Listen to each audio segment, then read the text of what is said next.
Okay, so I am using my Mac's built-in screen player, and I didn't even know that it had this. And anyway, it's been a long story, but I had to upgrade to Yosemite, which is another Mac um, server processor system, I guess it's called. And So when I did that, I just have had all sorts of problems. The reason I did that was because I couldn't load After Effects without it. And then when I did, then I couldn't do anything else I needed to do with it, including using Jing. All that would show up is I had a recording on Jing and it was just my voice and the cursor in a black screen. So anyway, this 1 week assignment has turned into two, and hopefully this works. So what my topic was this week was adding and adjusting time frames in Adobe After Effects. So what I have going on so far is a composition with I'm going to be working with two layers today. I have this orange layer and then this text of Happy Halloween. And first of all, I guess I should explain what a keyframe is. And the easiest way that I have tried to conceptualize it is because it's kind of hard to define, is that it's just basically when and where you want your motion to go. So it's just the direction that you give to your motion, and it's one of the ways that you can direct the motion in After Effects of your graphics. So let's start and see if we can demonstrate that. So we are going to move this Happy Halloween text around, and we are going to add keyframes to do that. And so we're going to go to our Happy Halloween layer and make sure it's selected. And then there's two ways to get your keyframe. Either you can come over here to the triangle and get your drop down under transform, and if that's not drop down, you click on that and go to position. And as soon as you click on this little stopwatch, you will add your first keyframe. So we have our marker all the way over here to the beginning where we would want it to begin at. And so we're going to go ahead and click that and add our first keyframe. And one other thing that I learned is really helpful when you're just previewing small areas of time. You can grab over here this bar and pull it over, and it will it will only play what you're wanting to work with, what you're wanting to preview. So I'm going to go ahead and do that. And there was another way to do it. It's N. That brings you to the beginning. So then you can pull it over to here. Okay, so that's one way to get to position and add a keyframe.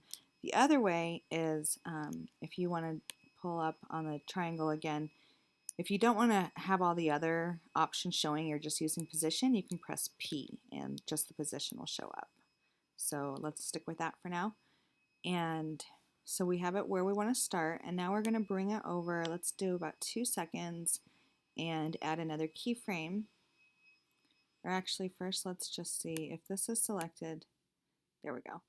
And we're going to pull it over here, and if we press shift as we drag it over, you can see this path that it's taking, and it's going to be a right angle when you have shift pressed at the same time as you're pulling it over.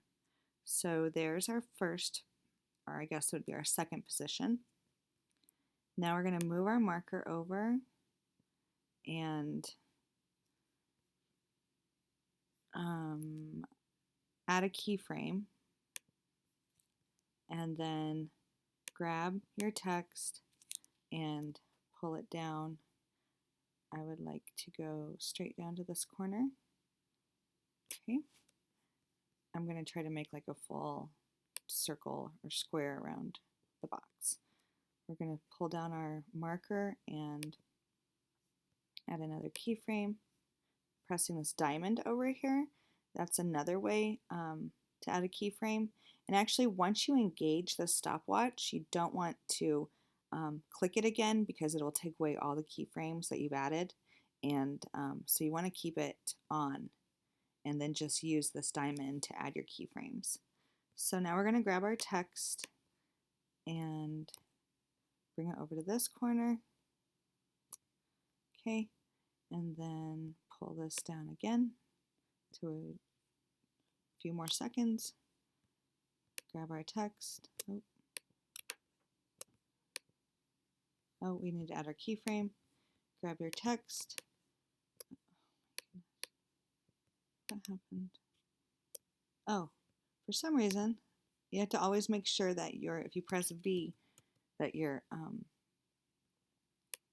arrow is selected, your move. Okay, up to the top. Okay, now let's go ahead and move this to the beginning and play. And we have an animated text. Okay, it looks kind of crazy, so what we're going to do now and see, and then if you can see where we had the marker stopped, you can, it'll just keep previewing that one area of time that we're working with, which is really helpful. And to stop and start, you just press your space bar.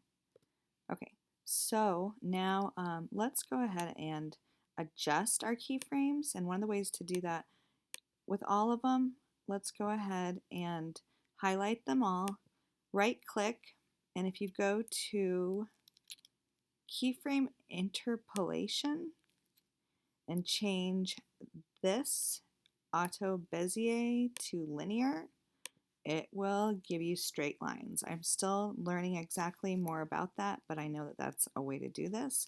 So let's press OK, and we have straight lines. So now let's start from the beginning and try it again. Great, I really like how that looks. Another thing I learned is if you select it again, the keyframes again, and right click and go to keyframe assistant, was that it? No, rove across time. And that will give you equal time between each keyframe.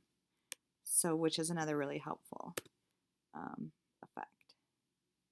adjustment. Okay, I really like the way this looks.